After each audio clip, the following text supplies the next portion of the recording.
ਸੱਜਣੋ ਤੇ ਮਿੱਤਰੋ, ਖੈਰ ਨਾਲ ਵਸੋ ਤੇ ਖਿੜਖਿੜ ਹੱਸੋ। ਤੁਸੀਂ ਵੇਖ ਰਹੇ ਹੋ ਜੀ ਜ਼ੰਜੀਰ ਪੰਜਾਬੀ ਤੇ ਮੈਂ ਤੁਹਾਡਾ ਮੇਜ਼ਬਾਨ ਸ਼ਬੀਰ ਜੀ। ਅੰਗ ਰੰਗ ਲਹਿੰਦੇ ਪੰਜਾਬ ਦਾ ਚੜ੍ਹਦਾ ਸੂਰਜ ਲੈ ਕੇ ਤੁਹਾਡੀ ਸੇਵਾ ਦੇ ਵਿੱਚ ਹਾਜ਼ਰ ਹਾਂ। ਜਿਵੇਂ ਕਿ ਤੁਸੀਂ ਜਾਣਦੇ ਹੋ ਕਿ ਹਰ ਸਤਵਾਰੇ ਇੱਕ ਮਹਾਨ ਹਸਤੀ ਦੇ ਨਾਲ ਤੁਹਾਡੀ ਸੇਵਾ 'ਚ ਹਾਜ਼ਰ ਹੋਈਦਾ ਤੇ ਉਸ ਹਸਤੀ ਨੇ ਜਿਹੜੇ ਆਪਣੇ ਖੇਤਰ ਵਿੱਚ ਕੰਮ ਕੀਤੇ ਹੁੰਦੇ ਨੇ, ਕਾਰਜ ਕੀਤੇ ਹੁੰਦੇ ਨੇ, ਉਹਨਾਂ ਬਾਬਤ ਤੁਹਾਨੂੰ ਜਾਣਕਾਰੀ ਕਰਵਾਈਦੀ ਹੈ। ਤੇ ਅੱਜ ਮੈਂ ਜਿਸ ਮਹਾਨ ਹਸਤੀ ਦੇ ਨਾਲ ਹਾਜ਼ਰ ਹੋਇਆ ਹਾਂ, ਉਹਨਾਂ ਦਾ ਤਾਲੁਕ ਸਿਆਸਤ ਨਾਲ, ਵਕਾਲਤ ਨਾਲ ਤੇ ਲਿਖਤ ਨਾਲ ਹੈ। ਇੱਕ ਬੜੀ ਮਨ ਖਿੱਚਵੀਂ ਸ਼ਖਸੀਅਤ ਨੇ, ਇਨਸਾਨਾਂ ਨਾਲ ਪਿਆਰ ਕਰਨ ਵਾਲੇ ਨੇ, ਸਮਾਜ ਦੇ ਵਿੱਚ ਜਿਹੜੇ ਪਿਸੇ ਹੋਏ ਲੋਕ ਨੇ, ਜਿਹੜੇ ਦਲੇ ਹੋਏ ਲੋਕ ਨੇ, ਜਿਹੜੇ ਹੀਨੇ ਲੋਕ ਨੇ, ਮਾੜੇ ਲੋਕ ਨੇ, ਉਹਨਾਂ ਦੇ ਹਕੂਕ ਲਈ, ਉਹਨਾਂ ਨੂੰ ਤਗੜਿਆ ਕਰਨ ਲਈ ਇਹਨਾਂ ਦਾ ਜਿਹੜੀ ਹਯਾਤੀ ਦਾ ਇੱਕ ਵੱਡਾ ਹਿੱਸਾ ਉਸ ਯਤਨਵਾਦ ਦੇ ਵਿੱਚ ਲੰਘਦਾ ਹੈ। ਇੱਕ ਸਿਆਸੀ ਖਾਨਵਾਦੇ ਦੇ ਨਾਲ ਇਹਨਾਂ ਦਾ ਤਾਲੁਕ ਹੈ। ਨਾਮ ਇਹਨਾਂ ਦਾ ਅਯਾਜ਼ ਸਫਦਰ ਐਡਵੋਕੇਟ ਜੀ ਨੇ, ਜਿਹੜੇ ਕਿ ਸਫਦਰ ਸੰਧੂ ਸਾਹਿਬ ਦੇ ਪੁੱਤਰ ਨੇ, ਆਵਾਮੀ ਵਰਕਰ ਪਾਰਟੀ ਦੇ ਇਹ ਲੀਡਰ ਨੇ। ਤੇ ਇਹ ਕੀ ਕਰ ਰਹੇ ਨੇ ਇਹ ਅਸੀਂ ਇਹਨਾਂ ਦੇ ਕੋਲੋਂ ਪੁੱਛਾਂਗੇ। ਤੇ ਸਭ ਤੋਂ ਪਹਿਲਾਂ ਤਾਂ ਅਸੀਂ ਇਹਨਾਂ ਦਾ ਕਰਨੇ ਆ ਸਵਾਗਤ। ਅਯਾਜ਼ ਸਫਦਰ ਸੰਧੂ ਜੀ, ਤੁਸੀਂ ਸਾਡੇ ਵਿਹੜੇ ਆਏ, ਅਸੀਂ ਤੁਹਾਨੂੰ ਕੀ ਨੂੰ ਆਖਦੇ ਹਾਂ ਜੀ। ਬਿਸਮਿਲ੍ਲਾ। ਅੱਛਾ, ਥੋੜ੍ਹਾ ਜਿਹਾ ਸਾਨੂੰ ਨਾ ਜਿਹੜੇ ਸਾਡੇ ਸੁਣਨ ਵਾਲੇ ਨੇ ਉਹਨਾਂ ਨੂੰ ਆਪਣੇ ਪਿਛੋਕੜ ਦੇ ਬਾਰੇ ਦੱਸੋ ਕਿ ਉਹ ਮਾਹੌਲ ਜਿਹਦੇ ਵਿੱਚ ਤੁਹਾਡਾ ਜੰਮ ਪਲ ਹੋਇਆ, ਫਿਰ ਤੁਹਾਨੂੰ ਇਹ ਪ੍ਰੇਰਨਾ ਮਿਲੀ ਕਿ ਮੈਨੂੰ ਸਿਆਸਤ ਦੇ ਵਿੱਚ ਜਿਹੜਾ ਨਾ ਆਉਣਾ ਚਾਹੀਦਾ ਹੈ। ਇਹਦਾ ਪਿਛੋਕੜ ਜਿਹੜਾ ਹੈ ਉਹ ਤੁਸੀਂ ਸਾਨੂੰ ਦੱਸੋ।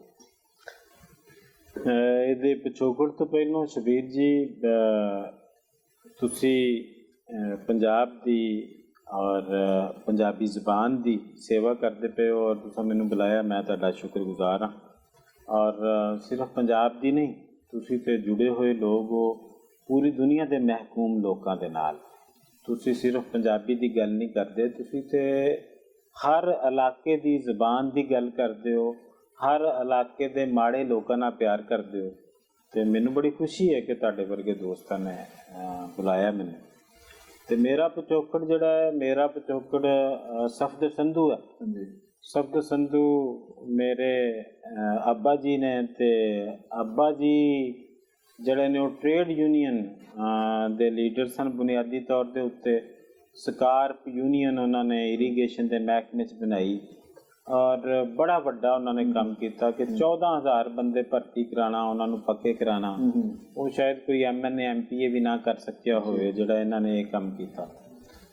ਤੇ ਅਸੀਂ ਬੁਨਿਆਦੀ ਤੌਰ ਤੇ ਕਿਰਿਓ ਹਿਜਰਤ ਕਰਕੇ ਨਹੀਂ ਆਏ। ਇਹ ਭਿੱਖੀ ਪਿੰਡ ਦੇ ਮੈਂ ਰਹਿਣ ਵਾਲਾ, ਫੈਸਲਾਬਾਦ ਰੋਡ ਦੇ ਉੱਤੇ, ਔਰ ਅਸੀਂ ਇੱਥੋਂ ਦੇ ਹੀ ਰਹਿਣ ਵਾਲੇ ਹਾਂ ਹਮੇਸ਼ਾ ਤੋਂ ਹੀ। ਅਸੀਂ ਕੋਈ ਭਾਵੇਂ ਹਿਜਰਤਾਂ ਜਿੰਨੀਆਂ ਮਰਜ਼ੀ ਹੋਈਆਂ, ਅਸੀਂ ਇੱਥੋਂ ਦੇ ਵਸਨੀਕ ਹਾਂ ਤੇ ਕਿਸਾਨ ਤਹਿਰੀਕ ਦੇ ਨਾਲ ਜੁੜੇ ਰਹੇ ਹਾਂ। ਹਿੰਦੁਸਤਾਨ ਤੋਂ ਪਹਿਲਾਂ ਵੀ, ਹਿੰਦੁਸਤਾਨ ਤੋਂ ਮੁਰਾਦ ਕਿ ਹਿੰਦੁਸਤਾਨ ਦੀ ਆਜ਼ਾਦੀ ਜਿਹੜੀ ਹੋਈ ਹੈ, ਜਿਹਦੇ 'ਚ ਪਾਕਿਸਤਾਨ ਬਣਿਆ ਤੇ ਇੰਡੀਆ ਬਣਿਆ, ਇਸ ਤੋਂ ਪਹਿਲਾਂ ਵੀ ਤੇ ਬਾਅਦ ਵਿੱਚ। ਤੇ ਅੱਬਾ ਜੀ ਜਿਹੜੇ ਨੇ ਉਹਨਾਂ ਦੀ ਜਿਹੜੀ ਸਿਆਸੀ ਜ਼ਿੰਦਗੀ ਉਹ ਸਾਰੀ CR ਅਸਲਮ ਸਾਹਿਬ ਦੇ ਨਾਲ ਗੁਜ਼ਰੀ। CR ਅਸਲਮ ਸਾਹਿਬ ਦੇ ਨਾਲ ਮੇਰੀਆਂ ਵੀ ਕਿੰਨੀਆਂ ਸਾਰੀਆਂ ਮੁਲਾਕਾਤਾਂ ਨੇ। ਸੋਸ਼ਲਿਸਟ ਪਾਰਟੀ ਦੇ ਉਹ ਮੈਂਬਰ ਸਨ ਔਰ ਉਹ ਇਹ ਸਮਝਦੇ ਸਨ ਕਿ ਦੁਨੀਆ ਜਿਹੜੀ ਚੱਲ ਰਹੀ ਹੈ ਇਹਦੇ ਵਿੱਚ ਸਰਮਾਇਆਦਾਰ ਜਿਹੜਾ ਹੈ, ਉਹ ਸਰਮਾਇਆਦਾਰ ਦੀ ਜਿੰਨੀ ਸਰਮਾਇਆਕਾਰੀ, ਉਹਨੀਆਂ ਜਿੰਨੀਆਂ ਸਾਰੀਆਂ ਮਸ਼ੀਨਾਂ ਨੇ, ਅਗਰ ਉਹਦੇ 'ਚ ਮਜ਼ਦੂਰ ਦੀ ਮਿਹਨਤ ਸ਼ਾਮਲ ਨਾ ਹੋਵੇ ਤੇ ਫਿਰ ਉਹ ਸਾਰੀਆਂ ਨੂੰ ਦੰਗ ਲੱਗ ਜਾਏਗਾ, ਸਾਰੀਆਂ ਮਸ਼ੀਨਾਂ ਨੂੰ। ਔਰ ਸਰਮਾਇਆਦਾਰ ਜਿੰਨਾ ਕਮਾਉਂਦਾ ਉਹ ਮਿਹਨਤ ਕਸ਼ ਦੀ ਮਿਹਨਤ ਤੋਂ ਕਮਾਉਂਦਾ। ਇਹ ਮੇਰਾ ਪਿਛੋਕੜ ਹੈ। ਸਫਦਰ ਸੰਧੂ ਜਿਹੜਾ ਉਹ ਮੇਰਾ ਪਿਛੋਕੜ ਹੈ, ਮੇਰਾ ਵਾਲਦ ਹੈ। ਤੇ ਉਹਨੇ ਮੈਨੂੰ ਬਚਪਨ 'ਚ ਇਹ ਗੱਲ ਦੱਸੀ। ਉਹਨੇ ਕਿਹਾ ਕਿ ਮਾੜਿਆਂ ਦੇ ਹਕੂਕ ਦੀ ਜੱਦੋ ਜਹਿਦ ਕਰਨ ਤੋਂ ਵੱਡਾ ਅਲਮ ਤੇ ਵੱਡਾ ਬੈਜ ਤੇ ਵੱਡਾ ਟਾਈਟਲ ਕੋਈ ਵੀ ਨਹੀਂ ਜੋ ਮੈਂ ਸਮਝਾਂ। ਤੇ ਮੈਂ ਇਸੇ ਗੱਲ ਨੂੰ, ਮੈਂ ਵੀ ਇਸ ਗੱਲ ਨੂੰ ਸਮਝੀ ਜਦੋਂ ਮੈਨੂੰ ਹੋਸ਼ ਆਈ। ਤੇ ਇਸ ਸਾਰੀ ਗੱਲਬਾਤ ਅੱਗੇ ਤੁਰਿਆ ਮੈਂ ਉਦੋਂ ਕਿ ਜਦੋਂ ਸ਼ਬੀਰ ਜੀ ਜਦੋਂ ਮੈਂ 8ਵੀਂ 9ਵੀਂ 'ਚ ਪੜ੍ਹਦਾ ਸਾਂ ਤੇ ਸਾਡੇ ਘਰ ਰਸਾਲਾ ਆਉਂਦਾ ਸੀ ਅਵਾਮੀ ਜਮਹੂਰੀਅਤ। ਉਹ ਸਾਡੇ ਘਰ ਰਸਾਲਾ ਆਉਂਦਾ ਸੀ ਤਬਕਾਤੀ ਜੱਦੋ ਜਹਿਦ। ਸਾਡੇ ਘਰ ਕੋਇਟਾ ਤੋਂ ਰਸਾਲਾ ਆਉਂਦਾ ਸੀ ਉਹ ਸੰਗਤ।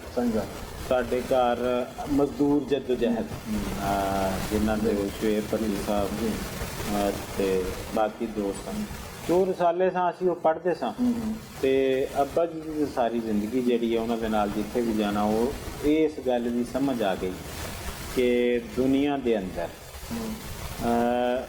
ਦੋ ਹੀ ਮਜ਼ਹਬ ਨੇ, ਅਮੀਰ ਤੇ ਗਰੀਬ, ਦੋ ਹੀ ਕੌਮਾਂ ਨੇ, ਅਮੀਰ ਤੇ ਗਰੀਬ, ਦੋ ਹੀ ਬਰਾਦਰੀਆਂ ਨੇ, ਅਮੀਰ ਤੇ ਗਰੀਬ। ਔਰ ਉਹਦਾ ਫਿਰ ਅਸੀਂ ਆਪਣਾ ਜਿਵੇਂ ਜਿਵੇਂ ਪ੍ਰੈਕਟੀਕਲ ਹੁੰਦੇ ਜਾਂਦੇ ਹਾਂ ਉਵੇਂ ਉਵੇਂ ਉਹਦਾ ਅਸੀਂ ਮੁਜ਼ਾਹਰਾ ਵੀ ਵੇਖਦੇ ਜਾਂਦੇ ਹਾਂ। ਤੇ ਇਹ ਜੇ ਮੇਰਾ ਪਿਛੋਕੜ ਔਰ ਉਹਦੇ ਵਿੱਚ ਮੈਂ ਸਮਝਣਾ ਕਿ ਜਿਹੜਾ ਮੇਰਾ ਵਾਲਦ ਹੈ, ਜਿਹੜੀ ਉਹਦੀ ਜਦੋਜਹਿਦ ਹੈ ਉਹ ਵੱਡੀ ਜਦੋਜਹਿਦ ਹੈ। ਅਸੀਂ ਤੇ ਉਸ ਜਦੋਜਹਿਦ ਦੇ ਪਾਸਕੂ ਵੀ ਨਹੀਂ, ਲੇਕਿਨ ਆਪਣੇ ਤਾਈਂ ਅਸੀਂ ਕੋਸ਼ਿਸ਼ ਕਰ ਰਹੇ ਹਾਂ। ਇਹਨਾਂ ਦੀ ਗੱਲ ਤੋਂ ਇਹ ਪਤਾ ਲੱਗਾ ਕਿ ਇਹਨਾਂ ਨੂੰ ਜਿਹੜਾ ਫੋਖੋ ਹੈ ਨਾ ਜੀ, ਉਹ ਲੋਕ ਭਲੇ ਦੀ ਸਿਆਸਤ ਦਾ ਮਿਲਿਆ ਗੁੜਤੀ ਦੇ ਵਿੱਚ ਹੀ ਜਿਹੜੀ ਇਹਨਾਂ ਨੂੰ ਮਿਲੀ। ਔਰ ਇਹੋ ਹੀ ਤੱਤ ਸੀ ਕਿ ਇਹਨਾਂ ਨੇ ਫਿਰ ਨਾ ਭਰ ਜਵਾਨੀ ਦੇ ਵਿੱਚ ਇੱਕ ਕਿਤਾਬ ਲਿਖ ਛੱਡੀ। ਕਿਤਾਬ ਜਿਹੜੀ ਸੀ ਪਾਕਿਸਤਾਨ ਦੇ ਨਾਮ ਫੌਜ ਬਿਊਰੋਕ੍ਰੇਸੀ ਗੱਠਜੋੜ। ਇਸ ਕਿਤਾਬ ਲਿਖਣ ਦਾ ਤੁਹਾਨੂੰ ਕਿਵੇਂ ਖਿਆਲ ਆਇਆ?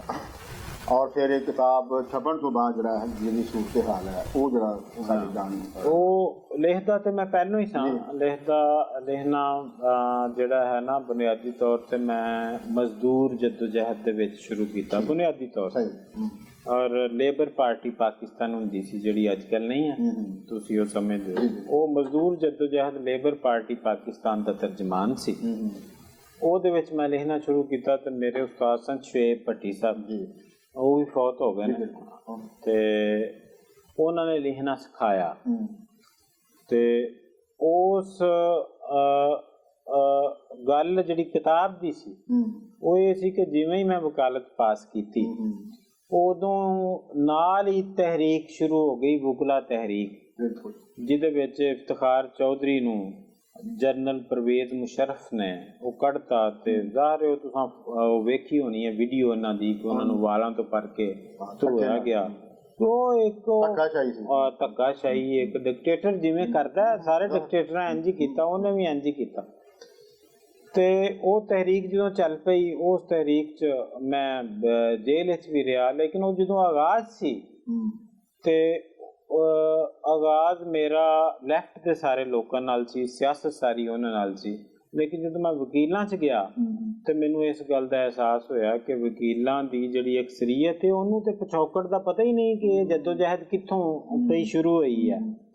ਤੇ ਮੈਂ ਆਪਣੇ ਵੱਲੋਂ ਇਹ ਗੱਲ ਸੋਚੀ ਕਿ ਯਾਰ ਇਹ ਜਿਹੜੇ 5, 6, 7, 8 ਨਾਂ ਨੇ ਜਿਹੜੇ ਉਂਗਲੀਆਂ ਤੇ ਗਿਣੇ ਜਾ ਸਕਦੇ ਨੇ, ਸਿਰਫ ਇਹਨਾਂ ਨੂੰ ਹੀ ਪਤਾ ਹੈ ਸਾਰੀ ਗੱਲ ਦਾ ਕਿ ਪਿੱਛੇ ਕਿ ਵਕੀਲਾਂ ਨੇ ਕਿੱਡੀ ਜਦੋਜਹਿਦ ਕੀਤੀ ਹੈ ਮਾਰਸ਼ਲ ਲਾਵਾਂ ਦੇ ਖਿਲਾਫ ਔਰ ਡਿਕਟੇਟਰਾਂ ਦੇ ਖਿਲਾਫ।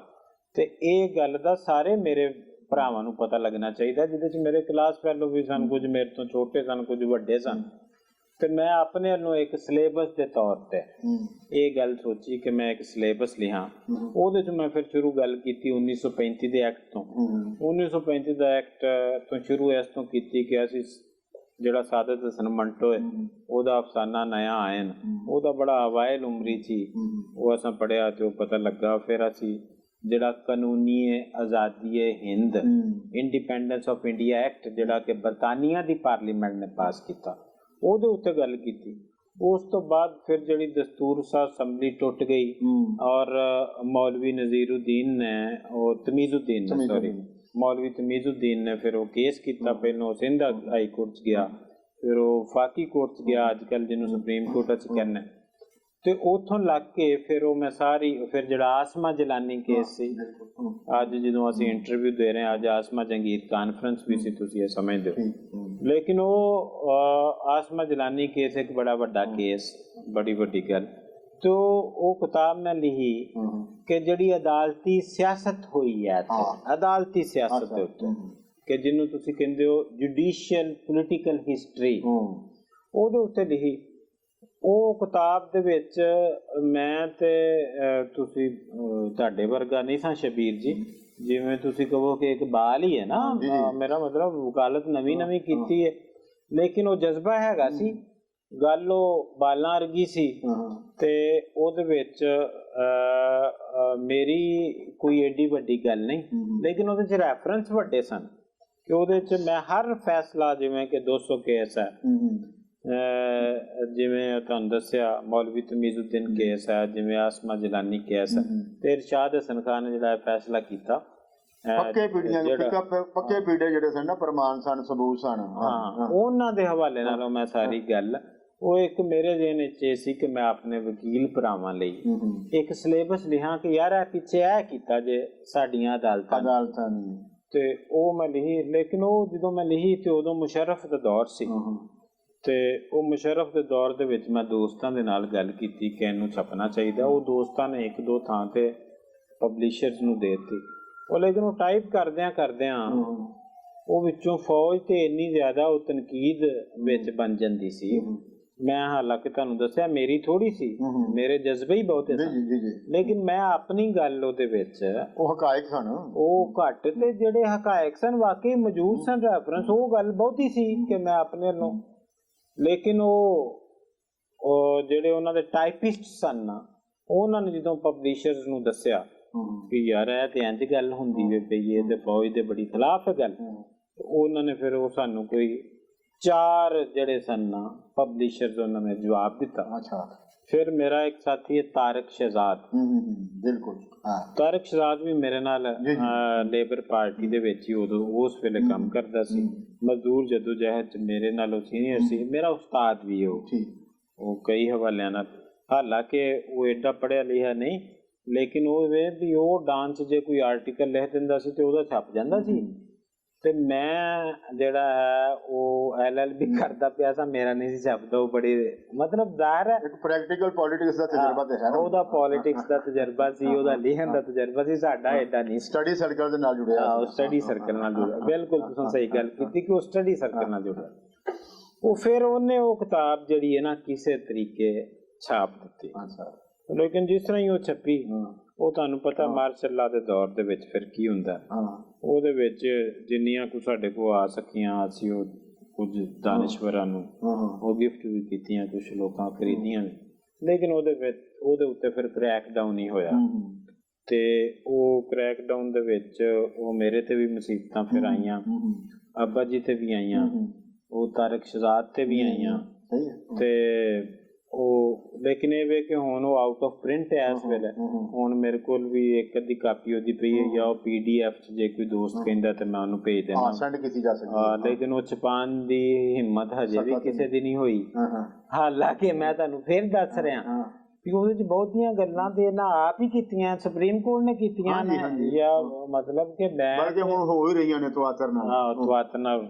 ਉਹ ਇਹ ਵੇ ਕਿ ਉਹ ਜਿਹੜੀ ਤੁਸੀਂ ਗੱਲ ਕੀਤੀ, ਉਹ ਕਿਤਾਬ ਇੱਕ ਜੁਡੀਸ਼ੀਓ ਪੋਲੀਟੀਕਲ ਹਿਸਟਰੀ ਦੇ ਉੱਤੇ ਹੈ, ਤੇ ਉਹਦੇ 'ਚ ਮੇਰਾ ਜ਼ਿਹਨ ਇਹ ਹੀ ਸੀ ਕਿ ਇੱਕ ਸਿਲੇਬਸ ਦੇ ਤੌਰ ਤੇ ਉਹ ਮੈਂ ਲਿਖਦਾ। ਇਹ ਤੁਸੀਂ ਹੁਣ ਸੁਣਨ ਵਾਲੇ ਉਹ ਦੇਖ ਲਓ ਕਿ ਪਾਕਿਸਤਾਨ ਦੇ ਅੰਦਰ ਮਾੜੇ ਬੰਦੇ ਦੀ ਗੱਲ ਕਰਨਾ ਕਿੰਨਾ ਔਖਾ ਕੰਮ ਹੈ। ਬੁੱਲੇ ਸ਼ਾਹ ਨੇ ਬਹੁਤ ਪਹਿਲਾਂ ਕਿਹਾ ਸੀ, ਸੱਚ ਆਖਾਂ ਦੇ ਭਾਂਬੜ ਮੱਚਦਾ ਹੈ, ਤੇ ਉਹ ਜਿਹੜਾ ਸੱਚ ਲਿਖਣਾ ਹੈ, ਸੱਚ ਬੋਲਣਾ ਹੈ, ਸੱਚ ਤੇ ਖਲੋਣਾ ਜਿਹੜਾ ਹੈ, ਉਹ ਤੁਸੀਂ ਦੇਖੋਗੇ ਕਿਹੜੇ ਕਿਹੜੇ ਲੋਕ ਜਿਹੜੇ ਨੇ ਉਹ ਖਲੋਤੇ ਨੇ ਕਿ ਨਹੀਂ ਖਲੋਤੇ। ਉਹ ਜਿਹੜੀ ਪਹਿਲਾਂ ਤਾਂ ਸੱਚ ਬੋਲਣ ਨਾ, ਤੇ ਜਿਨ੍ਹਾਂ ਨੇ ਅਜੇ ਸੱਚ ਲਿਖਿਆ ਹੀ ਹੈ, ਅਜੇ ਤੇ ਉਹ ਮਾਰਕੀਟ ਦੇ ਵਿੱਚ ਆਇਆ ਨਹੀਂ, ਤੇ ਉਹਨਾਂ ਦੇ ਨਾਲ ਕਿਵੇਂ ਵਾਪਰੀਆਂ।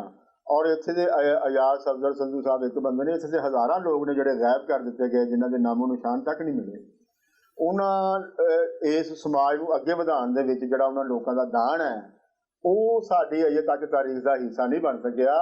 ਅਸੀਂ ਪੂਰਾ ਟੇਢਾ ਲਾ ਰਹੇ ਹਾਂ ਕਿ ਅਸੀਂ ਉਹਨਾਂ ਨੂੰ ਇੱਕ ਜਿਹੜੀ ਉਹ ਗੁਆਚੀ ਹੋਈ ਜਿਹੜੀ ਸਾਡੀ ਤਾਰੀਖ ਹੈ, ਇਹ ਜਿਹੜਾ ਲਹਿੰਦੇ ਪੰਜਾਬ ਦਾ ਚੜ੍ਹਦਾ ਸੂਰਜ ਹੈ, ਇਸ ਦਾ ਵੀ ਇੱਕ ਵੱਡਾ ਕਾਰਨ ਇਹ ਹੀ ਹੈ ਕਿ ਉਹ ਜਿਹੜੀ ਸਾਡੀ ਗੁਆਚੀ ਹੋਈ ਤਾਰੀਖ ਹੈ, ਉਹ ਅਸੀਂ ਜਿਹੜੀ ਨਾ ਲੋਕਾਂ ਦੇ ਮੂਹਰੇ ਰੱਖੀਏ ਕਿ ਇੱਥੇ ਕਿਹੜੇ ਕਿਹੜੇ ਜਿਹੜੇ ਹੀਰੇ ਨੇ, ਧਰਤੀ ਦੇ ਲਾਲ ਜਿਹੜੇ ਨੇ, ਉਹਨਾਂ ਨੇ ਇਸ ਧਰਤੀ ਦੇ ਜਿਹੜੇ ਵੱਡੀ ਵਸੋਂ ਹੈ, ਉਹਨਾਂ ਦੀ ਖਾਤਰ ਕਿੰਨੇ ਇਹਨਾਂ ਨੇ ਮਸਲ ਪਾਪੜ ਵੇਲੇ ਨੇ। ਅੱਛਾ, ਇਹ ਤਾਂ ਮਾਮਲਾ ਸੀ ਤੁਹਾਡੀ ਕਿਤਾਬ ਦਾ।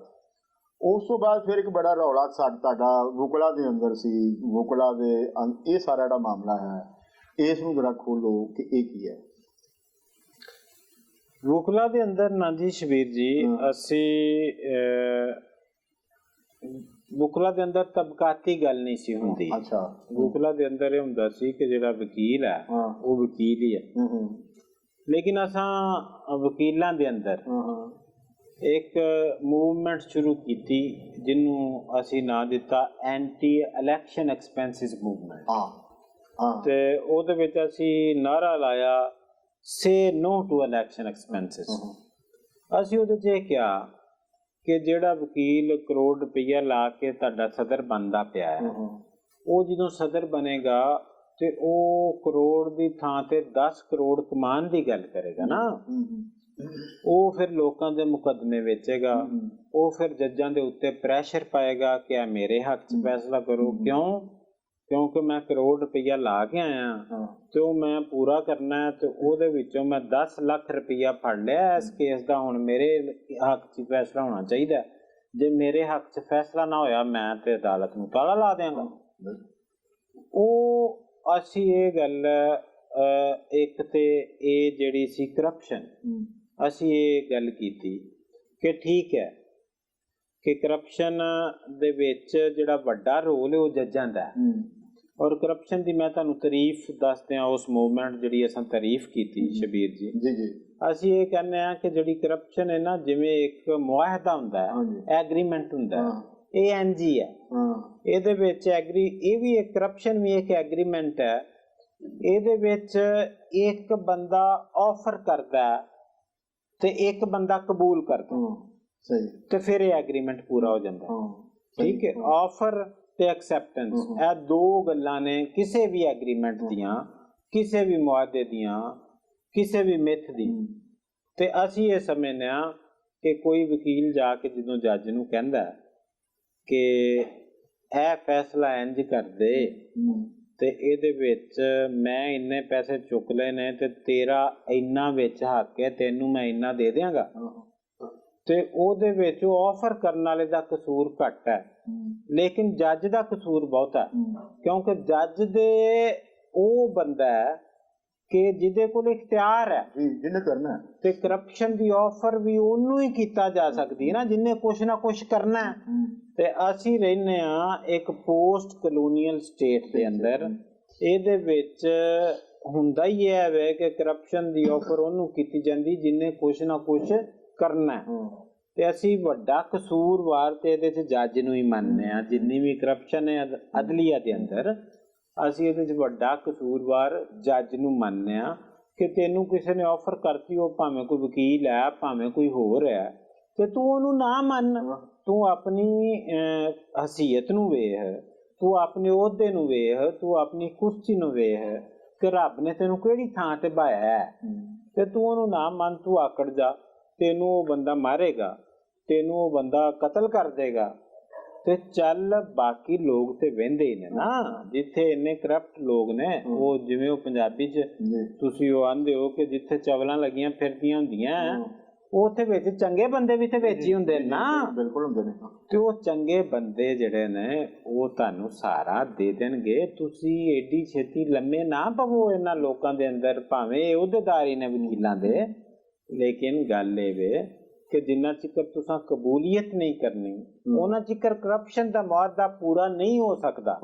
ਇਸ ਲਈ ਵੱਡੇ ਕਸੂਰਵਾਰ ਤੇ ਅਸੀਂ ਮੰਨਦੇ ਹਾਂ ਜੱਜ ਨੂੰ। ਲੇਕਿਨ ਜਿਹੜਾ ਨਜ਼ਰੀਆ ਹੈ ਖੁਦ ਇਹਤਸਾਬੀ ਦਾ ਕਿ ਆਪਣਾ ਇਹਤਸਾਬ ਵੀ ਤੇ ਅਸੀਂ ਕਰਨਾ ਹੈ ਨਾ, ਉਹਦੇ ਵਿੱਚ ਇਹ ਵੇ ਕਿ ਸਾਡਾ ਇਹਤਸਾਬ ਜਿਹੜਾ ਉਹਦੇ ਵਿੱਚ ਅਸੀਂ ਕਹਿੰਦੇ ਹਾਂ ਕਿ ਜਿਹੜੀ ਕਰਪਸ਼ਨ ਵਕੀਲਾਂ ਨੂੰ ਹੁੰਦੀ ਪਈ ਹੈ, ਜਿਹੜੀ ਕਰਪਸ਼ਨ ਵਕੀਲਾਂ ਨੂੰ ਹੁੰਦੀ ਪਈ, ਉਹਨੂੰ ਤੇ ਵਕੀਲਾਂ ਨੇ ਖਤਮ ਕਰਨਾ ਜੀ। ਬਿਲਕੁਲ, ਉਹਨੂੰ ਜੱਜਾਂ ਤੇ ਆ ਕੇ ਨਹੀਂ ਕਰਨਾ। ਲਿਹਾਜ਼ਾ ਨਾ ਤੁਸੀਂ ਇੱਥੇ ਲੱਖਾਂ ਕਰੋੜਾਂ ਰੁਪਈਏ ਖਰਚ ਕਰੋ, ਇਲੈਕਸ਼ਨ ਦਾ ਮਾਹੌਲ ਇੰਜ ਦਾ ਦਿਓ ਕਿ ਉਹਦੇ ਵਿੱਚ ਪੈਸੇ ਖਰਚ ਨਾ ਹੋਣ। ਤੇ ਫਿਰ ਉਹ ਜਿਹੜੇ ਸਾਡੇ ਲੀਡਰ ਨੇ ਆਵਾਮੀ ਵਰਕਰ ਪਾਰਟੀ ਦੇ ਆਬਦ ਹਸਨ ਮੰਟੋ ਸਾਹਿਬ, ਉਹਨਾਂ ਸੁਪਰੀਮ ਕੋਰਟ ਦੇ ਵਿੱਚ ਇੱਕ ਕੇਸ ਕੀਤਾ, ਔਰ ਉਹ ਕੇਸ ਇੰਤਖਾਬੀ ਇਸਲਾਹਾਤ ਦਾ।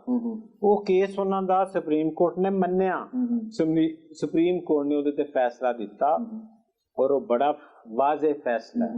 ਉਹਦੇ ਮੁਤਾਬਿਕ ਇਹ ਉਹਨੂੰ ਅਸੀਂ ਕਹਿੰਦੇ ਹਾਂ, ਉਸ ਫੈਸਲੇ ਦੇ ਮੁਤਾਬਿਕ ਉਹਨੂੰ ਕਹਿੰਦੇ ਨੇ ਲੈਵਲ ਪਲੇਇੰਗ ਫੀਲਡ, ਕਿ ਇਲੈਕਸ਼ਨ ਦਾ ਮਾਹੌਲ ਇੰਜ ਦਾ ਹੋਵੇ ਕਿ ਕੋਈ ਵੀ ਬੰਦਾ ਹਰ ਇੱਕ ਨੂੰ ਜਿਹੜਾ ਨਾ ਉਹਦੇ 'ਚ ਲੜ ਸਕੇ। ਉਹਦੇ 'ਚ ਇਹ ਨਾ ਹੋਵੇ ਕਿ ਜਿਹਦੇ ਕੋਲ ਕੋਈ ਕਰੋੜ ਰੁਪਈਆ ਸਿਰਫ ਉਹ ਹੀ ਇਲੈਕਸ਼ਨ ਲੜੇਗਾ, ਬਾਕੀ ਨਹੀਂ ਲੜ ਸਕਦਾ।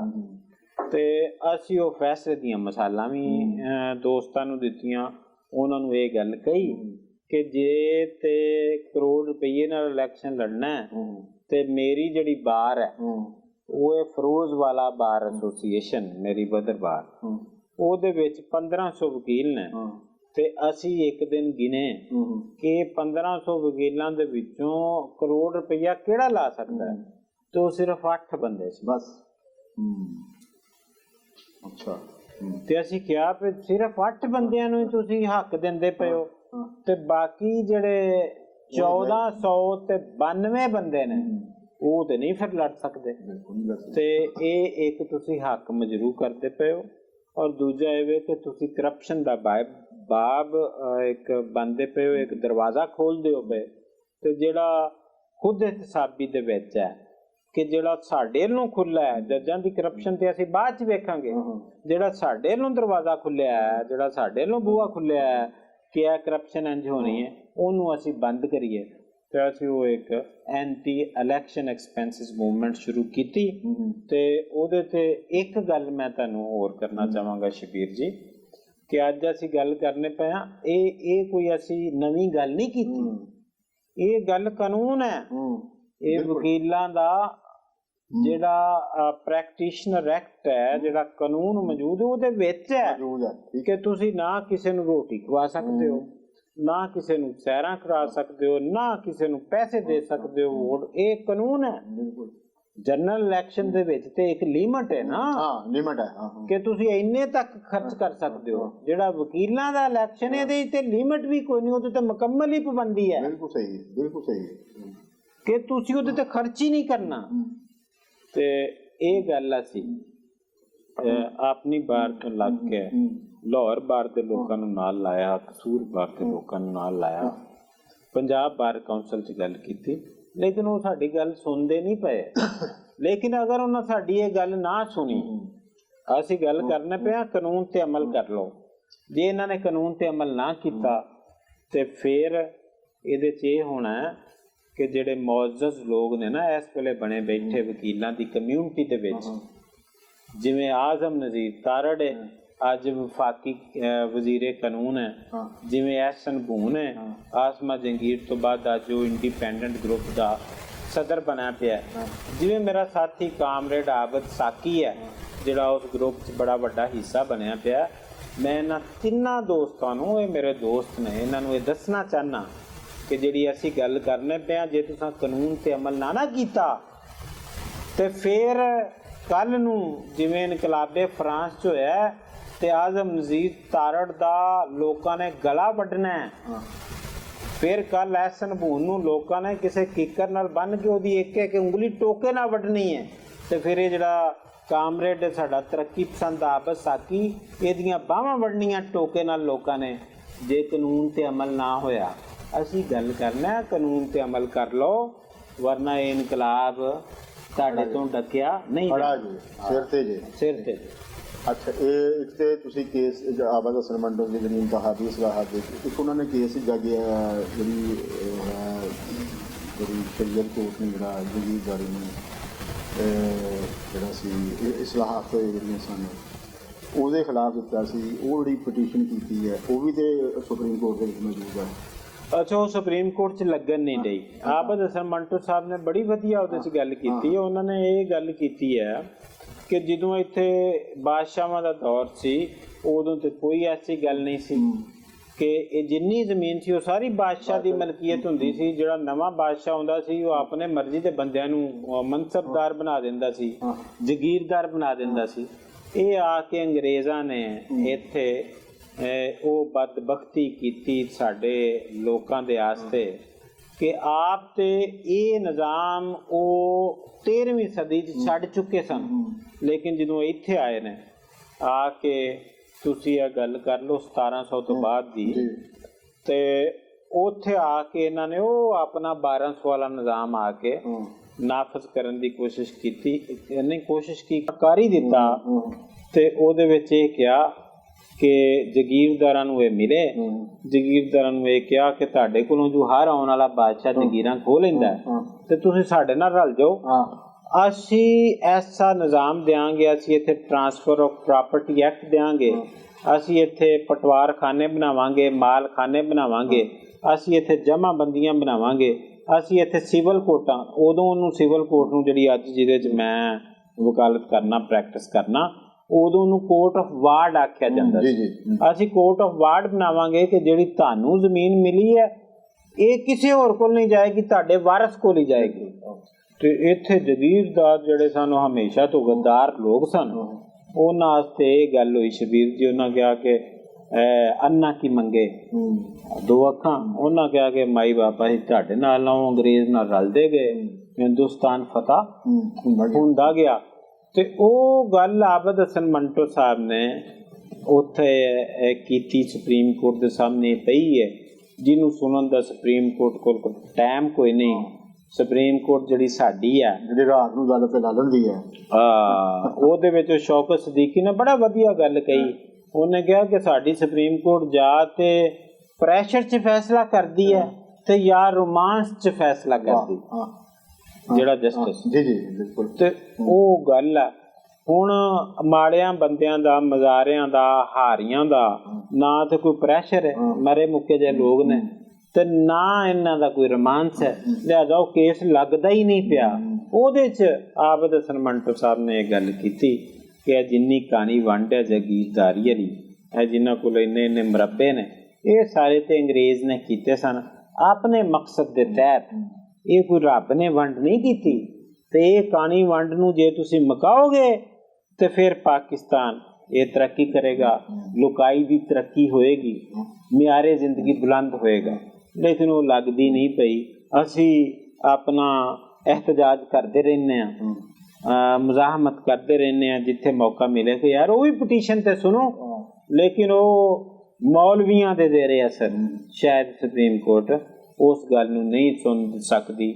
ਮੌਲਵੀ ਉਹਦੇ ਉੱਤੇ ਅੱਜ ਖੈਰ ਜਿਹੜਾ ਇਹਨਾਂ ਜੋ ਜਮਾਤ ਇਸਲਾਮੀ ਜਿਹੜੀ ਹੈ ਉਹਦਾ ਜਿਹੜਾ ਉਹ ਸਰਾਜੁਲ ਹੱਕ ਹੈ, ਅੱਜ ਤੇ ਜਗੀਰਦਾਰੀ ਦੇ ਖਿਲਾਫ ਗੱਲ ਕਰਦਾ, ਲੇਕਿਨ ਇਹਨਾਂ ਦੇ ਜਿਹੜੇ ਪਹਿਲੇ ਸਦੂਰ ਸਨ ਉਹਨਾਂ ਕਿਹਾ ਨਹੀਂ ਜੀ ਜਗੀਰ ਰੱਖਣਾ ਤੇ ਐਨ ਇਸਲਾਮੀ ਹਾਲਾ ਤੇ ਕੋਈ ਐਸੀ ਗੱਲ ਨਹੀਂ ਸੀ। ਲਓ ਸੱਜਣੋ ਤੇ ਮਿੱਤਰੋ, ਤੁਸੀਂ ਬੜੀ ਇਹਨਾਂ ਨੇ ਤੁਹਾਨੂੰ ਬੜੀ ਅਹਿਮ ਗੱਲ ਦੱਸੀ ਹੈ ਕਿ ਪ੍ਰੈਸ਼ਰ ਨਹੀਂ ਹੈਗਾ, ਜਿਸ ਵਜ੍ਹਾ ਤੋਂ ਜਿਹੜੀ ਸੁਪਰੀਮ ਕੋਰਟ ਹੈ ਉਹ ਇਸ ਕੇਸ ਨੂੰ ਨਹੀਂ ਸੁਣ ਰਹੀ। ਤੁਹਾਡਾ ਫਰਜ਼ ਹੈ ਕਿ ਤੁਸੀਂ ਜਿੱਥੇ ਜਿੱਥੇ ਵੀ ਬੈਠੇ ਹੋ ਤੁਸੀਂ ਇਹ ਪ੍ਰੈਸ਼ਰ ਬਣਾਉਣ ਦਾ ਜਿਹੜਾ ਯਤਨ ਕਰੋ। ਇਹ ਤੁਹਾਡੀਆਂ ਆਉਣ ਵਾਲੀਆਂ ਨਸਲਾਂ ਦਾ ਮਾਮਲਾ ਹੈ। ਤੁਸੀਂ ਤੇ ਜਿਵੇਂ ਦੀ ਗੁਜ਼ਾਰ ਲਈ ਹੈ ਉਵੇਂ ਦੀ ਗੁਜ਼ਾਰ ਲਈ ਹੈ, ਆਪਣੀਆਂ ਆਉਣ ਵਾਲੀਆਂ ਨਸਲਾਂ ਦਾ ਸੋਚੋ। ਇਨਸਾਨ ਦੀ ਖੂਬੀ ਹੈ ਵੇ ਕਿ ਉਹ ਸਿਰਫ ਆਪਣੇ ਬਾਰੇ ਨਹੀਂ ਸੋਚਦਾ, ਆਪਣੇ ਅੱਜ ਦੇ ਬਾਰੇ ਨਹੀਂ ਸੋਚਦਾ, ਉਹ ਆਪਣੇ ਆਉਣ ਵਾਲੀਆਂ ਨਸਲਾਂ ਦੇ ਬਾਰੇ ਵੀ ਸੋਚਦਾ, ਆਪਣੇ ਕੱਲ੍ਹ ਦੇ ਬਾਰੇ ਵੀ ਸੋਚਦਾ। ਅੱਛਾ, ਇਹ ਤਾਂ ਮਾਮਲਾ ਸੀ ਸਾਰਾ ਇਹ।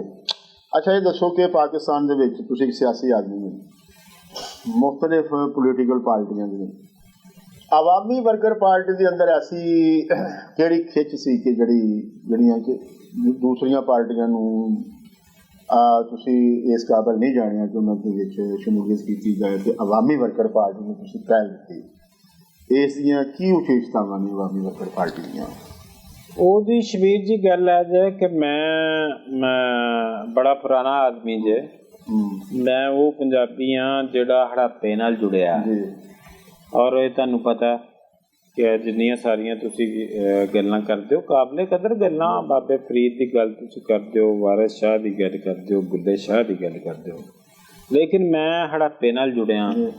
ਕਿ ਹੜੱਪੇ ਦੀ ਤੁਸੀਂ ਵੇਖੋ ਤਹਿਜ਼ੀਬ ਕਿ ਉਹ ਖੁਦਾਈ ਹੜੱਪਾ ਸਿਵਲਾਈਜੇਸ਼ਨ, ਇਹਨੂੰ ਤੁਹਾਨੂੰ ਪਤਾ ਹੀ ਹੈ 1923 ਦੀ ਹੈ ਗੱਲ ਹੈ, ਪਹਿਲੋਂ ਦੁਨੀਆ ਦਾ ਖਿਆਲ ਹੋਰ ਸੀ। ਤੇ ਇਹ ਜਿੰਨੀ ਖੁਦਾਈਆਂ ਹੋਈਆਂ ਉਹਦੇ ਵਿੱਚ ਸਾਨੂੰ ਕੋਈ ਇਬਾਦਤਗਾਹ ਨਹੀਂ ਲੱਭੀ, ਕੋਈ ਵਰਸ਼ਿਪ ਪਲੇਸ ਨਹੀਂ ਲੱਭੀ, ਉਹਦੇ ਵਿੱਚ ਸਾਨੂੰ ਮਹਿਲ ਨਹੀਂ ਲੱਭੇ। ਤੇ ਮੈਂ ਤੇ ਉਸ ਦੌਰ ਦਾ ਆਦਮੀ, ਉਸ ਰੂਹ ਦਾ ਆਦਮੀ ਜਿਹੜੀ ਰੂਹਦਾਰੀ ਦੇ ਹਵਾਲੇ ਨਾਲ ਹੈ, ਉਥੇ ਸਮਝ।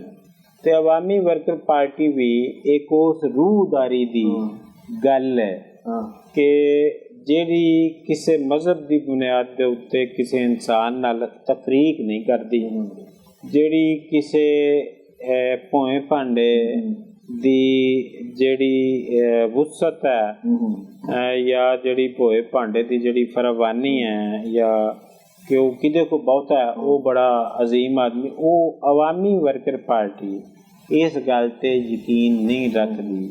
ਅਵਾਮੀ ਵਰਕਰ ਪਾਰਟੀ ਯਕੀਨ ਰੱਖਦੀ ਹੈ ਇਨਸਾਨ ਦੇ ਉੱਤੇ। ਅਵਾਮੀ ਵਰਕਰ ਪਾਰਟੀ ਯਕੀਨ ਰੱਖਦੀ ਹੈ ਜਿਹਦੀ ਉਹ ਤੁਸੀਂ ਇਹ ਕਹੋ ਕਿ ਜਿਹਨੂੰ ਅਵਾਮੀ ਵਰਕਰ ਪਾਰਟੀ ਸਲਾਮ ਕਰਦੀ, ਉਹ ਗੱਲ ਹੈ ਕਿ ਕੋਈ ਬੰਦਾ ਕਿੱਡਾ ਤਕਲੀਫਕਾਰ ਹੈ, ਇਨਸਾਨੀ ਹਵਾਲੇ ਨਾਲੋਂ ਕਿੱਡਾ ਫਾਇਦੇਮੰਦ ਹੈ, ਕਿ ਉਹ ਇਨਸਾਨ ਨੂੰ ਕਿੱਡਾ ਫਾਇਦਾ ਦੇ ਰਿਹਾ। ਤੇ ਉਹ ਲਿਹਾਜ਼ਾ ਮੈਨੂੰ ਅਵਾਮੀ ਵਰਕਰ ਪਾਰਟੀ ਚੰਗੀ ਲੱਗੀ, ਕਿਉਂਕਿ ਇਹਦੇ ਮੁਕਾਬਲੇ 'ਚ ਜਿੰਨੀਆਂ ਵੀ ਪਾਰਟੀਆਂ ਅੱਜ ਮੌਜੂਦ ਸਨ ਮੇਰੇ ਦੌਰ 'ਚ, ਉਹਨਾਂ ਦੇ ਵਿੱਚ ਕਿਸੇ ਦਾ ਕੋਈ ਨਜ਼ਰੀਆ ਨਹੀਂ। ਉਹਦੇ ਵਿੱਚ ਨੇ ਇਲੈਕਟੇਬਲਸ ਤੇ ਇਲੈਕਟੇਬਲਸ ਦੀ ਤਾਰੀਫ ਹੈ ਸ਼ਬੀਰ ਜੀ ਜਿਹੜੀ ਮੈਂ ਸਮਝਦਾ ਜੇ ਇਲੈਕਟੇਬਲ ਹੁੰਦਾ ਹੋਇਆ ਕਿ ਜਿਹਦਾ ਕੋਈ ਨਾ ਕੋਈ ਰਿਸ਼ਤੇਦਾਰ ਬਿਊਰੋਕ੍ਰੇਸੀ ਹੈ, ਯਾਨੀ ਜਿਹਦਾ ਕੋਈ ਭਾਵੇਂ ਉਹ ਸਿਵਲ ਬਿਊਰੋਕ੍ਰੇਸੀ ਹੈ, ਭਾਵੇਂ ਉਹ ਫੌਜੀ ਬਿਊਰੋਕ੍ਰੇਸੀ ਹੈ, ਭਾਵੇਂ ਉਹ ਅਦਾਲਤੀ ਅਫਸਰਸ਼ਾਹੀ ਹੈ, ਕਿ ਉਹ ਜਿਹਦਾ ਕੋਈ ਚਾਚਾ ਮਾਮਾ ਤਾਇਆ ਕੋਈ ਬੜਾ ਵੱਡਾ ਅਫਸਰ ਹੈ, ਉਹਦੇ ਜ਼ਰੀਏ ਉਹ ਇੱਕ ਇਲਾਕੇ ਦੇ ਲੋਕਾਂ ਦੇ ਕੰਮ ਕਰਾਉਂਦਾ ਔਰ ਉਹ ਕੰਮ ਕਰਾ ਕੇ ਉਹ ਦੱਸਦਾ ਕਿ ਮੈਂ ਉਹ ਬੰਦਾ ਕਿ ਜਿਹੜਾ ਕਿ ਇਲੈਕਟ ਹੋ ਸਕਣਾ। ਯਾਨੀ ਕਿ ਜਿਹੜਾ ਰਿਆਸਤੀ ਸਰਪ੍ਰਸਤੀ ਦੇ ਵਿੱਚ ਤੁਸੀਂ ਕਹਿ ਸਕਦੇ ਹੋ ਮੂਵ ਕਰ ਰਿਹਾ ਸੁਸਾਇਟੀ ਤੇ ਰਿਆਸਤੀ ਸਰਪ੍ਰਸਤੀ। ਬਿਲਕੁਲ ਤੁਸੀਂ ਆਹ ਬੜੀ ਵਧੀਆ ਗੱਲ ਕੀਤੀ ਕਿ ਰਿਆਸਤੀ ਸਰਪ੍ਰਸਤੀ ਦੇ ਰਿਆਸਤ ਦੇ ਪਰਵਰਦਾ ਲੋਕ, ਇਹ ਸਿਆਸੀ ਕਾਰਕੁਨ ਨਹੀਂ ਹੈ, ਨਾ ਮੈਂ ਇਹਨਾਂ ਨੂੰ ਸਿਆਸਤਦਾਨ ਮੰਨਣਾ, ਇਹ ਸਿਰਫ ਇੱਥੇ ਸਿਵਲ ਫੌਜੀ ਤੇ ਅਦਾਲਤੀ ਬਿਊਰੋਕ੍ਰੇਸੀ ਦੇ ਪਰਵਰਦਾ ਲੋਕ ਨੇ, ਇਹਨਾਂ ਦੇ ਪੈਦਾ ਕੀਤੇ ਲੋਕ ਨੇ, ਜਿਹੜੇ ਕਦੀ ਇਸ ਪਾਰਟੀ ਕਦੀ ਉਸ ਪਾਰਟੀ, ਜਿਨ੍ਹਾਂ ਨੂੰ ਲੋਟੇ ਵੀ ਅਸੀਂ ਕਹਿੰਦੇ ਹਾਂ। ਇਹ ਸਿਰਫ ਉਹ ਲੋਕ ਨੇ, ਇਹਨਾਂ ਦਾ ਕੋਈ ਸਿਆਸੀ ਕਾਰਕੁਨ ਦੇ ਹਵਾਲੇ ਨਾਲ ਕੋਈ ਤਖਯਲ ਨਹੀਂ ਹੈ, ਇਹਨਾਂ ਦੀ ਕੋਈ ਸੋਚ ਨਹੀਂ ਹੈ ਕਿ ਸਮਾਜ ਕਿੰਝ ਬਿਹਤਰ ਹੋ ਸਕਦਾ ਹੈ। ਲੋਕਾਈ ਦੀ ਜਿਹੜੀ ਸੋਚ ਹੈ, ਲੋਕਾਈ ਦਾ ਜਿਹੜਾ ਫਾਇਦਾ ਹੈ ਉਹ ਕਿੰਝ ਲਿਆ ਜਾ ਸਕਦਾ ਹੈ, ਇਹਨਾਂ ਦੀ ਕੋਈ ਇਹ ਸੋਚ ਨਹੀਂ। ਇਹਨਾਂ ਦੀ ਸੋਚ ਇੱਕ ਹੈ, ਇੱਕ ਸੋਚ ਕਿ ਮੇਰਾ ਕੈਰੀਅਰ ਉਹ ਕਿਹੜੀ ਪਾਰਟੀ 'ਚ ਬਣਦਾ ਪਿਆ, ਮੈਂ ਐਮਪੀਏ ਕਿਹੜੀ ਪਾਰਟੀ ਦੇ ਨਾਲ ਲੱਗ ਕੇ ਹੋ ਸਕਣਾ, ਇਹਨੂੰ ਕਹਿੰਦੇ ਨੇ ਇਲੈਕਟੇਬਲ। ਹੋਰ ਕੋਈ ਇਹਨਾਂ ਦੀ ਨਾ ਇਹ ਰਿਆਸਤ ਦੇ ਬਾਰੇ ਕੋਈ ਸੋਚ ਸਕਦੇ ਨੇ ਕਿ ਰਿਆਸਤ ਕੀ ਹੁੰਦੀ ਹੈ, ਨਾ ਇਹ ਸੋਸ਼ਲ ਸਾਇੰਟਿਸਟ ਨੇ, ਨਾ ਇਹ ਸਮਾਜ ਦੇ ਬਾਰੇ ਸੋਚ ਸਕਦੇ ਨੇ, ਨਾ ਇਹਨਾਂ ਨੂੰ ਇਹੀ ਪਤਾ ਹੈ ਕਿ ਪੰਜਾਬ ਦੇ ਨਾਲ ਜਿਹੜਾ ਧਰੋਹ ਹੋ ਰਿਹਾ ਹੈ ਉਹ ਕਿਉਂ ਹੋ ਰਿਹਾ ਤੇ ਕਿੰਝ ਡੱਕਿਆ ਜਾ ਸਕਦਾ ਹੈ। ਤੇ ਲਿਹਾਜ਼ਾ ਫਿਰ ਇਹਨਾਂ ਸਾਰੇ ਲੋਕਾਂ ਤੋਂ ਅਸੀਂ ਤੇ ਏਡੇ ਕੋਈ ਕੈਰੀਅਰ ਓਰੀਐਂਟਡ ਲੋਕ ਨਹੀਂ, ਅਸੀਂ ਤੇ ਤੁਹਾਡੇ ਮੰਨਣ ਵਾਲਿਆਂ, ਤੁਹਾਡੇ ਜਿਹੜਾ ਹਲਕਾ ਹੈ ਬਾਬ ਹੈ ਕਿ ਜਿਹੜੇ ਸੇਵਕ ਲੋਕ ਨੇ, ਅਸੀਂ ਵੀ ਸੇਵਕ ਬਣਨਾ ਚਾਹੁੰਦੇ ਹਾਂ, ਬਣ ਨਹੀਂ ਸਕੇ ਤੁਹਾਡੇ ਤਰ੍ਹਾਂ, ਲੇਕਿਨ ਅਸੀਂ ਤੇ ਉਸ ਰਾਹ ਦੇ ਲੋਕੀ ਹਾਂ। ਮੈਂ ਸਮਝਦਾ ਕਿ ਜਿਹੜਾ ਬੰਦਾ ਸਿਆਸਤ ਦੇ ਵਿੱਚ ਹੈ ਔਰ ਸਿਆਸਤ ਦੇ ਵਿੱਚ ਉਹਦਾ ਤਾਰਾ ਇਹ ਵੇ ਕਿ ਜਿਹੜੇ ਇੱਥੋਂ ਦੇ ਸੁੱਖ ਤੋਂ ਮਹਿਰੂਮ ਲੋਕ ਨੇ, ਉਹਨਾਂ ਦੀ ਗੱਲ ਕੀਤੀ ਜੇ ਉਸ ਤੋਂ ਵੱਡਾ ਸੇਵਕ ਜਿਹੜਾ ਸਾਡੀ ਨਜ਼ਰ ਦੇ ਵਿੱਚ ਉਹ ਕੋਈ ਨਹੀਂ ਹੈ। ਅੱਛਾ, ਹੁਣ ਅੱਗੇ 2023 'ਚ ਆ ਰਹੇ ਨੇ ਚੁਣਾਵ, ਉਸ ਚੁਣਾਵ ਦੇ ਵਿੱਚ ਜ਼ਾਹਰ ਹੈ ਤੁਹਾਡੀ ਪਾਰਟੀ ਵੀ ਜਿਹੜੀ ਹੈ ਆਪਣਾ ਉਹ ਜਾਏਗੀ, ਤੇ ਇਸ ਔਰ ਜਿਹੜਾ ਇੱਥੇ ਮਾਮਲਾ ਜਿਹੜਾ ਰਿਆਸਤ ਦੇ ਅੰਦਰ ਜਿਹੜੇ ਬੁਹਰਾਨ ਪੈਦਾ ਹੋਏ ਨੇ, ਅਦਾਰਿਆਂ ਦੇ ਅੰਦਰ ਜਿਹੜੇ ਟਕਰਾਓ ਨੇ, ਇਹ ਵੀ ਸਾਰੇ ਤੁਹਾਡੇ ਸਾਹਮਣੇ ਨੇ। ਤੇ 2023 ਦੇ ਇਸ ਇਲੈਕਸ਼ਨ ਨੂੰ ਤੁਸੀਂ ਕਿਸ ਤਰ੍ਹਾਂ ਦੇਖ ਰਹੇ ਹੋ? 2023 ਦਾ ਇਲੈਕਸ਼ਨ ਵੇਖੋ ਜੀ, ਮੈਂ ਤੇ ਸਮਝਣਾ ਕਿ ਸਾਡੇ ਪਾਕਿਸਤਾਨ ਦੇ ਲੋਕਾਂ ਦਾ ਜ਼ੌਕ ਇੰਨਾ ਡਿੱਗ ਗਿਆ ਹੈ, ਇੰਨੇ ਕੂੜ ਹੋ ਗਏ ਨੇ ਕਿ ਇਮਰਾਨ ਖਾਨ ਲੀਡਰ ਹੈ ਉਹਨਾਂ ਦਾ, ਉਹਨਾਂ ਨੂੰ ਇਸ ਗੱਲ ਦੀ ਸਮਝ ਨਹੀਂ ਆਉਂਦੀ ਕਿ ਇਹਤਸਾਬ ਇਹ ਨਿਆਰਾ ਐਸਟੈਬਲਿਸ਼ਮੈਂਟ ਦਾ। ਇਹ ਜਦੋਂ ਉਹਨੇ ਮਾਰਸ਼ਲ ਲਾਇਆ ਜਨਰਲ ਅਯੂਬ ਨੇ, ਉਹਨੇ ਐਬਡੋ ਬਣਾਇਆ, ਉਹਨੇ ਸਿਆਸਤਦਾਨਾਂ ਦਾ ਇਹਤਸਾਬ ਸ਼ੁਰੂ ਕਰਤਾ। ਉਹ ਇਹਤਸਾਬ ਅੱਜ ਤੱਕ ਚੱਲਦਾ ਆ, ਲੇਕਿਨ 17 ਸਾਲ ਉਹ ਰਹੀ ਜਿਹੜੀ ਮਾਰਸ਼ਲ ਹੈ, ਉਹਦਾ ਨਤੀਜਾ ਕੀ ਨਿਕਲਿਆ ਕਿ ਪਾਕਿਸਤਾਨ ਦੋ ਟੁੱਟੇ ਹੋ ਗਿਆ। ਜਿਹੜਾ ਆਪਣਾ ਮਸ਼ਰਕੀ ਪਾਕਿਸਤਾਨ ਸੀ ਉਹ ਬੰਗਲਾਦੇਸ਼ ਬਣ ਗਿਆ। ਅੱਛਾ, ਫਿਰ ਅੱਗੋਂ ਆ ਗਿਆ ਜ਼ਿਆਉਲ ਹਕ, ਉਹਨੇ ਵੀ ਇਹਤਸਾਬ ਦੀ ਗੱਲ ਕੀਤੀ, ਉਹਨਾਂ 17 ਸਾਲਾਂ 'ਚ ਜਨਰਲ ਅਯੂਬ ਇਹਤਸਾਬ ਨਹੀਂ ਕਰ ਸਕਿਆ। ਅੱਗੋਂ ਆ ਗਿਆ ਆਪਣਾ ਜਨਰਲ ਜ਼ਿਆ, ਉਹ ਵੀ 11 ਸਾਲਾਂ 'ਚ ਇਹਤਸਾਬ ਨਾ ਕਰ ਸਕਿਆ। ਫਿਰ ਵੀ ਉਹ ਬੇਨਜ਼ੀਰ ਆਈ, ਜਦੋਂ ਏਅਰਪੋਰਟ ਤੋਂ ਉਤਰੀ ਪੂਰਾ ਪਾਕਿਸਤਾਨ ਇਕੱਠਾ ਹੋ ਗਿਆ। ਅੱਛਾ, ਫਿਰ ਅੱਗੋਂ ਆ ਗਿਆ ਪਰਵੇਜ਼ ਮੁਸ਼ਰਫ, ਉਹਨੇ ਵੀ ਕਿਹਾ ਕਿ ਮੈਂ ਇਹਨਾਂ ਦਾ ਇਹਤਸਾਬ ਕਰਾਂਗਾ, ਉਹ ਵੀ ਨਾ ਕਰ ਸਕਿਆ। ਜਦੋਂ ਇਹ ਡਿਕਟੇਟਰ ਇਹਤਸਾਬ ਨਹੀਂ ਕਰ ਸਕੇ ਔਰ ਇਹਤਸਾਬ ਦੇ ਨਾਅਰੇ ਤੇ ਆਉਂਦੇ ਰਹੇ, ਤੇ ਫਿਰ ਇਮਰਾਨ ਖਾਨ ਨੇ ਕੀ ਕਰਨਾ ਸੀ, ਉਹ ਵੀ 4 ਸਾਲਾਂ 'ਚ ਨਾ ਕਰ ਸਕਿਆ। ਅੱਛਾ, ਦੂਜਾ ਨਾਅਰਾ ਹੈ ਇਮਰਾਨ ਖਾਨ ਦਾ ਇਸਲਾਮੀ ਰਿਆਸਤ ਮਦੀਨਾ, ਤੇ ਰਿਆਸਤ ਮਦੀਨਾ ਵੀ ਨਾਅਰਾ ਐਸਟੈਬਲਿਸ਼ਮੈਂਟ ਦਾ। ਉਹ ਜਿਉਂ ਇਹਨਾਂ ਨੇ ਕਰਾਰਦਾਦ ਮਕਾਸਦ ਸ਼ਬੀਰ ਜੀ ਮਨਜ਼ੂਰ ਕਰਾਈ, ਉਦੋਂ ਤੋਂ ਇਹ ਲੱਗ ਗਿਆ ਨਾ 1948 ਤੋਂ। ਅੱਛਾ, ਉਹ ਕਰਾਰਦਾਦ ਮਕਾਸਦ ਜਾਂ ਇਸਲਾਮੀ ਰਿਆਸਤ ਦੀ ਗੱਲ ਇਹਨਾਂ ਨੂੰ ਕਿਉਂ ਲਿਆਉਣੀ ਪਈ? ਇਸ ਵਾਸਤੇ ਲਿਆਉਣੀ ਪਈ ਕਿ ਜਿਹੜੀ ਫੌਜ ਸੀ, ਇਹ ਜਿਹੜੀ ਫੌਜ ਸੀ, ਇਹ ਤੇ ਰਾਇਲ ਬ੍ਰਿਟਿਸ਼ ਆਰਮੀ ਸੀ, ਔਰ ਇੱਥੇ ਜਿੰਨੀ ਆਜ਼ਾਦੀ ਦੀ ਜਦੋਜਹਿਦ ਸੀ ਉਹਨੂੰ ਇਹ ਫੌਜ ਕੁਚਲਦੀ ਸੀ। ਇੱਥੇ ਜਿੰਨੇ ਸਾਡੇ ਸੂਰਮੇ ਨੇ ਉਹਨਾਂ ਨੂੰ ਇਸੇ ਫੌਜ ਮਾਰਿਆ। ਔਰ ਇਹ ਜਿਹੜੀਆਂ ਗੁੰਮਸ਼ੁਦਗੀਆਂ ਨੇ, ਅੱਜ ਦੀ ਗੱਲ ਤੇ ਨਹੀਂ ਨਾ, ਜਬਰੀ ਗੁੰਮਸ਼ੁਦਗੀਆਂ, ਇਹ ਉਦੋਂ ਦੇ ਲੱਗੇ ਕਿ ਜਿੰਨੇ ਆਜ਼ਾਦੀ ਦੀ ਗੱਲ ਕੀਤੀ ਉਹਨੂੰ ਜਬਰੀ ਗੁੰਮਸ਼ੁਦਾ ਕਰਤਾ ਤੇ ਕਤਲ ਕਰਤਾ। ਇਹ ਇਸ ਔਰ ਫਿਰ ਜ਼ਿਆਉਲ ਹਕ ਜਦੋਂ ਆਇਆ ਉਹਨੇ ਵੀ ਇਸਲਾਮਾਈਜੇਸ਼ਨ ਤੁਹਾਨੂੰ ਪਤਾ ਹੈ ਕਿੰਨੀ ਕੀਤੀ। ਇਹ ਦੋਵੇਂ ਨਾਅਰੇ ਹੀ ਜਿਹੜੇ ਨੇ, ਇਹਤਸਾਬ ਦਾ ਨਾਅਰਾ ਵੀ ਐਸਟੈਬਲਿਸ਼ਮੈਂਟ ਦਾ, ਤੇ ਇਸਲਾਮੀ ਰਿਆਸਤ ਦਾ ਜਾਂ ਰਿਆਸਤ ਮਦੀਨਾ ਦਾ ਨਾਅਰਾ ਵੀ ਐਸਟੈਬਲਿਸ਼ਮੈਂਟ ਦਾ, ਔਰ ਇਹ ਦੋਵੇਂ ਸਰਾਪ ਨੇ। ਇਹ ਦੋਵੇਂ ਪੂਰੇ ਨਹੀਂ ਹੋ ਸਕਦੇ, ਦੋਵੇਂ ਹੀ ਨਹੀਂ ਹੋ ਸਕਦੇ। ਵਜ੍ਹਾ ਕੀ ਹੈ? ਵਜ੍ਹਾ ਕੀ ਹੈ? ਵਜ੍ਹਾ ਇਹ ਵੇ ਕਿ ਇਹਤਸਾਬ ਜਿਹੜਾ ਜਿੰਨਾ ਚਿਕਰ ਇਹਤਸਾਬ ਨੈਬ ਦੇ, ਭਾਵੇਂ ਐਬਡ ਹੋਵੇ ਤੇ ਭਾਵੇਂ ਨੈਬ ਹੋਵੇ, ਜਿੰਨਾ ਚਿਕਰ ਇਹ ਕਾਨੂੰਨ ਨੂੰ ਰਸਾਈ ਜਰਨੈਲਾਂ ਤੱਕ ਨਹੀਂ ਦਿੱਤੀ ਜਾਂਦੀ, ਜੱਜਾਂ ਤੱਕ ਨਹੀਂ ਦਿੱਤੀ ਜਾਂਦੀ, ਇਹ ਪੂਰਾ ਹੀ ਨਹੀਂ ਹੋ ਸਕਦਾ। ਕਿ ਇੱਥੇ ਕਰਪਸ਼ਨ ਜਿਹੜੀ ਹੈ ਸਿਰਫ 5% ਹੈ ਸਿਆਸਤਦਾਨਾਂ ਦੀ, 95% ਇੱਥੇ ਕਰਪਸ਼ਨ ਇਹਨਾਂ ਬਿਊਰੋਕਰੇਟਾਂ ਦੀ ਹੈ, ਫੌਜੀ ਬਿਊਰੋਕਰੇਟ ਨੇ ਜਿਹੜੇ। ਔਰ ਇਹਨਾਂ ਜੱਜਾਂ ਨੂੰ ਵੀ, ਜੱਜਾਂ ਨਾਲ ਗੁਫ਼ਤਗੂ ਹੁੰਦੀ ਤੇ ਉਹ ਮੈਨੂੰ ਇਸ ਗੱਲ ਤੋਂ ਬੁਰਾ ਮਨਾਉਂਦੇ ਨੇ ਕਿ ਤੂੰ ਸਾਨੂੰ ਵੀ ਅਫਸਰਸ਼ਾਹੀ ਚਾਹੁੰਦਾ ਹੈ, ਅਸੀਂ ਤੇ ਕੌਨਸਟੀਟਿਊਸ਼ਨਲ ਪੋਸਟ ਤੇ ਬੈਠੇ ਹਾਂ। ਲੇਕਿਨ ਇਹ ਵੀ ਅਦਾਲਤੀ ਅਫਸਰਸ਼ਾਹੀ ਜਿਹੜੀ ਹੈ, ਇਹਨਾਂ ਦੀ ਕਰਪਸ਼ਨ ਹੈ, ਇਹਨਾਂ ਜਰਨੈਲਾਂ ਦੀ ਕਰਪਸ਼ਨ ਹੈ, ਹਾਂ, ਸਿਵਲ ਅਫਸਰਸ਼ਾਹੀ ਦੀ ਕਰਪਸ਼ਨ ਹੈ। ਤੇ ਜਿੰਨਾ ਚਿਕਰ ਇਹਨਾਂ ਤੱਕ ਤੁਸੀਂ ਨਹੀਂ ਦਿੰਦੇ ਇਸ ਕਾਨੂੰਨ ਨੂੰ ਰਸਾਈ, ਉਹਨਾਂ ਦੇ ਘਰੇ ਇਹਤਸਾਬ ਨਹੀਂ ਹੋ ਸਕਦਾ। ਤੇ ਜਿੰਨਾ ਚਿਕਰ ਇਸਲਾਮ ਦੇ ਅੰਦਰ ਤੁਸੀਂ ਮਾੜੇ ਬੰਦੇ ਨੂੰ ਇੱਜ਼ਤ ਨਹੀਂ ਦਿੰਦੇ, ਜਿੰਨਾ ਚਿਕਰ ਤੁਸੀਂ ਇਹ ਗੱਲ ਨਹੀਂ ਮੰਨਦੇ ਕਿ ਇਸ ਦੁਨੀਆ ਦੇ ਅੰਦਰ ਪੈਦਾ ਹੋਣ ਵਾਲਾ ਇਨਸਾਨ ਜਿਹੜਾ ਹੈ ਉਹ ਸਟੇਕ ਹੋਲਡਰ ਹੈ ਇਸ ਦੁਨੀਆ ਦੇ ਵਸਾਇਲ ਦੇ ਉੱਤੇ, ਉਹਨਾਂ ਚਿਕਰ ਇਸਲਾਮ ਨਹੀਂ ਹੋ ਸਕਦਾ। ਲਿਹਾਜ਼ਾ ਇਸਲਾਮੀ ਜਿੰਨੇ ਲੋਕ ਨੇ ਇਹ ਸਰਮਾਇਆਦਾਰੀ ਦੀ ਪੂਜਾ ਕਰਦੇ ਨੇ, ਜਿੰਨੇ ਇਹ ਇਹਤਸਾਬ ਵਾਲੇ ਲੋਕ ਨੇ ਇਹ ਜੱਜਾਂ ਜਰਨੈਲਾਂ ਨੂੰ ਵਿੱਚੋਂ ਬਾਹਰ ਕੱਢ ਦਿੰਦੇ ਨੇ। ਨਾ ਇਸਲਾਮ ਦੀ ਕੋਈ ਗੱਲ ਪੂਰੀ ਹੋ ਸਕਦੀ, ਨਾ ਇਹਤਸਾਬ ਦੀ ਕੋਈ ਗੱਲ ਹੋ ਸਕਦੀ। ਤੇ ਇਹ ਜਿਹੜਾ ਆਉਣ ਵਾਲਾ ਇਲੈਕਸ਼ਨ ਹੈ, ਇਹਦੇ ਵਿੱਚ ਤੇ ਇੱਕ ਤੇ ਪਾਪੂਲਰ ਗੱਲ ਇਮਰਾਨ ਖਾਨ ਦੀ ਹੈ, ਲੇਕਿਨ ਸਾਡੇ ਨੌਜਵਾਨ ਦੋਸਤਾਂ ਨੂੰ, ਸਾਡੀ ਆਵਾਮ ਨੂੰ ਇਹ ਗੱਲ ਸਮਝਣਾ ਚਾਹੀਦੀ ਹੈ ਕਿ ਇਹ ਦੋਵੇਂ ਨਾਰੇ ਅਸਲ ਵਿੱਚ ਐਸਟੈਬਲਿਸ਼ਮੈਂਟ ਦੇ ਨੇ। ਇਹ ਕੋਈ ਐਂਟੀ ਐਸਟੈਬਲਿਸ਼ਮੈਂਟ ਬੰਦਾ ਨਹੀਂ ਹੈਗਾ। ਇਹ ਅੱਜ ਵੀ ਇਹ ਚਾਹੁੰਦਾ ਕਿ ਮੇਰੇ ਨਾਲ ਸੁਲ੍ਹਾ ਕਰ ਲਓ ਤੇ ਉਹਨਾਂ ਨੂੰ ਇਹ ਕਰ ਦਿਓ। ਤੇ ਜਿਹੜੇ ਇਹਦੇ ਮੁਕਾਬਲੇ ਫੌਜ, ਉਹ ਤੇ ਕਹਿ ਰਿਹਾ ਕਿ ਫੌਜ ਦਾ ਸਿਆਸੀ ਕਿਰਦਾਰ ਹੋਣਾ ਚਾਹੀਦਾ। ਉਹ ਤੇ ਕਹਿ ਹੀ ਨਹੀਂ ਰਿਹਾ ਕਿ ਫੌਜ ਨੂੰ ਸਿਆਸਤ ਦੇ ਵਿੱਚ ਹਿੱਸਾ ਨਹੀਂ ਲੈਣਾ ਚਾਹੀਦਾ।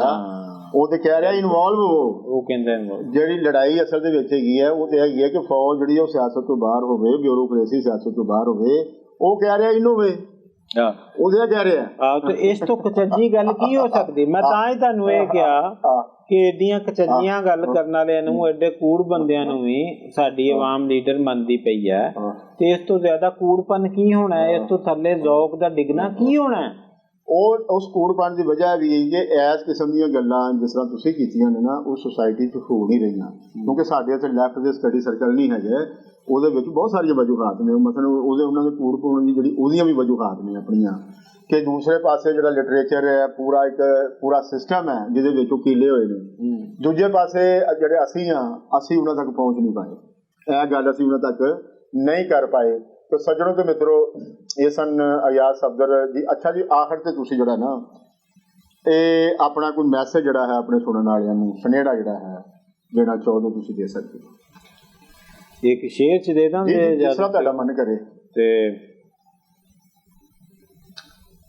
मैं सारे दोस्तां नूं साथियां नूं ਇਹ ਕਹਿਣਾ ਚਾਹਾਂਗਾ ਕਿ ਕਦੇ ਵੀ ਇਸ ਗੱਲ ਦੀ ਫਿਕਰ ਨਾ ਕਰੋ ਕਿ ਤੁਸੀਂ ਇਕੱਲੇ ਹੀ ਹੋ ਔਰ ਤੁਸੀਂ ਇਕੱਲੇ ਹੀ ਗੱਲ ਕਰ ਰਹੇ ਹੋ, ਇਹਦਾ ਕੋਈ ਅਸਰ ਨਹੀਂ। ਤੁਸੀਂ ਗੱਲ ਜ਼ਰੂਰ ਕਰੋ। ਤੇ ਸ਼ੇਰ ਜਿਹੜਾ ਸੁਣਾਉਣਾ ਚਾਹੁੰਦਾ ਕਿ ਬਲਦਾ ਸੂਰਜ ਕਹਿੰਦਾ ਸੀ ਹੈ ਕੋਈ ਮੇਰੀ ਥਾਂ ਵਰਗਾ, ਨਿੱਕਾ ਜਿਹਾ ਇੱਕ ਦੀਵਾ ਬੋਲਿਆ ਸ਼ਾਮ ਪਈ ਫਿਰ ਵੇਖਾਂਗੇ। वाह जी वाह, बहुत सोहना इन्होंने अंत किया ते तुहाडे लिए इह पैगाम है भी तुसी निके निके दीवे जड़े हो ना 2023 ਦੇ ਇਲੈਕਸ਼ਨ 'ਚ ਇਹ ਜਿਹੜਾ ਉੱਤੇ ਪਖੰਡਬਾਜ਼ੀ ਹੈ ਨਾ ਉਹਨੂੰ ਤੁਸੀਂ ਨਾਕਾਮ ਬਣਾ ਸਕਦੇ ਹੋ। ਅਯਾਜ਼ ਸਫਦਰ ਸਾਹਿਬ ਨੇ ਤਾਂ ਗੱਲ ਕੀਤੀ ਹੈ ਨਾ ਇਹਤਸਾਬ ਦੀ। ਮੈਂ ਕਹਿੰਦਾ ਕਿ ਜਦ ਤੱਕ ਇਹਤਸਾਬ ਲੋਕ ਨਹੀਂ ਨਾ ਕਰਨਗੇ, जब तक एहतसाब लोग नहीं करेंगे, बहुत वधिया गल, उन्नी चल देर तक मामला अगे नहीं जाना। जमहूरीयत ने तुहानू इन्ना जोगा किया कि तुसीं एहतसाब कर सकते हो। 5 साल बाद तुसीं उन्हां दी क्लास लै सकते हो। 5 साल बाद तुसीं जज हो अपने ज़मीर की आवाज़ से। तुसीं सारिआं नूं जाणदे हो, जिहड़े लोग तुहाडे कोल आउंदे ने तुसीं उन्हां दे पिछोकड़ भी जाणदे हो, उन्हां ने जो कीता कतरा तुसीं वो भी जाणदे हो। ਤੇ ਜਿਹੜਾ ਹੁਣ ਆਪਣਾ ਜਾਣਦਿਆਂ ਬੁੱਝਦਿਆਂ ਮੋਹਰਾ ਫੱਕੇ ਉਹਦਾ ਤੇ ਫਿਰ ਰੱਬ ਵੀ ਕੁਝ ਨਹੀਂ ਕਰ ਸਕਦਾ। ਸੋ ਗੱਲ ਹੈ ਵੇ ਕਿ ਸਾਡਾ ਕੰਮ ਹੈ ਸੱਚ ਦੀ ਆਵਾਜ਼ ਨੂੰ ਤੁਹਾਡੇ ਤੱਕ ਪਹੁੰਚਾਉਣਾ। ਅੱਛਾ, ਮੈਂ ਤੁਹਾਡੀ ਗੱਲ ਨੂੰ ਥੋੜਾ ਜਿਹਾ ਅੱਗੇ ਵਧਾਉਣਾ ਇਹ ਚਾਹਨਾ ਕਿ ਜਿਹੜਾ ਲੋਕਾਂ ਦੀ ਇਹ ਸੋਚ ਹੈ ਨਾ ਕਿ ਇੱਥੇ ਕੋਈ ਹੀਰੋ ਆਏਗਾ, ਇੱਥੇ ਕੋਈ ਅਸਮਾਨਾਂ ਤੋਂ ਉਤਰੇਗਾ ਬੰਦਾ ਜਿਹੜਾ ਆ ਕੇ ਸਾਰਾ ਕੁਝ ਠੀਕ ਕਰ ਦੇਗਾ, ਇਹ ਗੱਲ ਦਰੁਸਤ ਨਹੀਂ ਹੈ। ਕਿ ਅਸਾਂ ਤਜਰਬਾ ਇਹ ਕੀਤਾ, ਅਸਾਂ ਇਸ ਤਾਰੀਖ 'ਚ ਵੇਖਿਆ ਕਿ ਜਿੱਥੇ ਵੀ ਲੋਕਾਂ ਨੇ ਇਹਤਸਾਬ ਕੀਤਾ ਉਹ ਲੋਕਾਂ ਹੀ ਕੀਤਾ, ਆਵਾਮ ਨੇ ਇਹਤਸਾਬ ਕੀਤਾ, ਕੋਈ ਵੀ ਨਹੀਂ ਕਰ ਸਕਦਾ। ਤੇ ਸਾਡੀ ਵੀ ਜਦੋਂ ਲੋਕਾਂ ਨੇ, ਸਾਡੀ ਆਵਾਮ ਨੇ ਜਦੋਂ ਇਹਤਸਾਬ ਕਰਨਾ ਹੈ ਨਾ ਉਹ ਹੀ ਹੋਣਾ। ਇੱਥੇ ਕੋਈ ਅਦਾਰੇ ਇਹਤਸਾਬ ਨਹੀਂ ਕਰਦੇ। ਜਦੋਂ ਅਦਾਰਿਆਂ ਤੇ ਇਹਤਸਾਬ ਪਾ ਦਿਓ ਤੇ ਉਹ ਅਦਾਰਿਆਂ ਨੂੰ ਆਪਣਾ ਆਪ ਕਾਇਮ ਰੱਖਣ ਲਈ ਉਸ ਹਿਸਾਬ ਨਾਲ ਉਹ ਟੁਰਨਾ ਸ਼ੁਰੂ ਕਰ ਦਿੰਦੇ ਨੇ। ਉਹ ਇਹਤਸਾਬ ਨਹੀਂ ਕਰਦੇ ਉਹਨਾਂ ਦੇ ਆਪਣੇ। ਜਿਹੜੀ ਵੇਖੋ ਨਾ ਅੱਜ ਮਰੂਫ ਗੱਲ ਹੈ ਵਕੀਲਾਂ ਦੇ ਵਿੱਚ ਕਿ ਸਾਡੇ ਇੱਥੇ ਮਹਿਕਮਾ ਐਂਟੀ ਕਰਪਸ਼ਨ ਦਾ, ਲੇਕਿਨ ਵਕੀਲ ਉਹਨੂੰ ਕਹਿੰਦੇ ਨੇ ਕਿ ਐਂਟੀ ਕਰਪਸ਼ਨ ਹੈ, ਕਿ ਇਹ ਜਿੰਨੀ ਕਰਪਸ਼ਨ ਕਰਦੇ ਨੇ ਹੋਰ ਤੇ ਕੋਈ ਕਰਦਾ ਹੀ ਨਹੀਂ। ਲਿਹਾਜ਼ਾ ਇਹਤਸਾਬ ਜਿਹੜਾ ਉਹ ਤਾਰੀਖ ਦੇ ਵਿੱਚ ਹਮੇਸ਼ਾ ਹੀ ਲੋਕਾਂ ਕੀਤਾ ਹੈ, ਆਵਾਮ ਨੇ ਕੀਤਾ ਤੇ ਆਵਾਮ एहतसाब करनगे। जी बिल्कुल, ये तुसा करना है अपना जिहड़ा एहतसाब है। और ये बंदा जिहड़ा ना कोई भी ऐसा काम नहीं जिहड़ा बंदा नहीं कर सकता। उस्ताद दामन हुरां ने कहा है कि बंदा चाहे ते की नहीं कर सकता, वेला मन्निया तंग तो तंग हुंदा है। रांझा तख्त हज़ारियों टुरे ते सही, पैरां हेड़ सियालां दा चंग हुंदा है। ते आओ फिर असीं तुसीं टुरीए ते पैरां हेड़ जिहड़ा है सियालां दा चंग आ जाएगा। ते अगले हफ्ते फिर तुहाडी सेवा दे विच एक महान हस्ती दे नाल हाज़र होवांगा। उस वेले लई मैनूं जो आ गया, तुसीं भी आखो ते मैं भी आखां, कुल दा भला ते कुल दी खैर।